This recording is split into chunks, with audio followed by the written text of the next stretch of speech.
Well, we've been arguing about pronouns here in the United States and wondering why 2x4s now cost $9 a piece.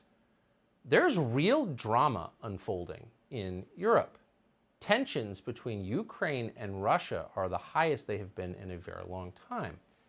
And we get some sense that there are political elements, mostly in the Democratic Party, not exclusively though, who would like to see a war in Europe. What is this, and how concerned should we be about it? Tulsi Gabbard has paid a lot of attention to this. She's a former member of Congress from the state of Hawaii. We're happy to have her on tonight. Congresswoman, thanks so much for coming on. So is this conflict moving toward war, and are there leaders in this country who would like to see that, do you think?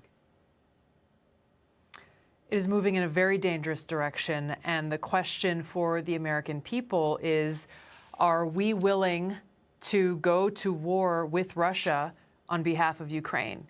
And we need to understand that such a war would come at a cost beyond anything that we can really imagine. Because this is not a war that is just, okay, this is going to be something that's happening to someone else, somewhere else on the other side of the world.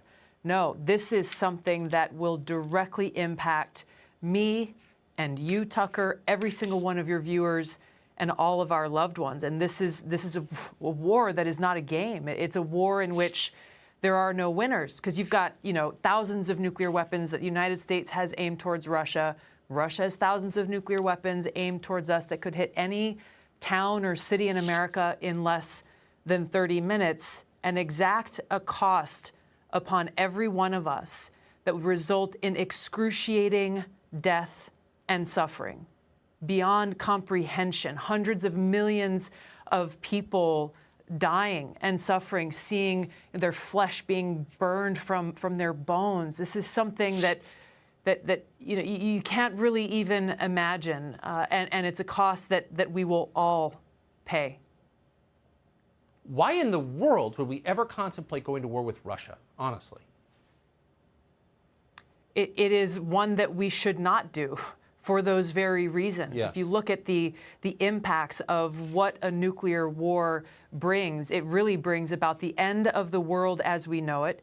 And our leaders should understand this consequence and take it seriously. And this is why President Biden, instead of continuing to escalate tensions and continuing this new Cold War between the United States and Russia, he needs to de-escalate these tensions, kind of, take the heat out of it and actually focus on bringing an end to this new Cold War. Because if he doesn't, then it's not a question of if we go to war with Russia, if this war ends up with a nuclear holocaust. It really is then just a question of when. And if we continue down this path that we are on, it's something that could happen a lot sooner than any of us think.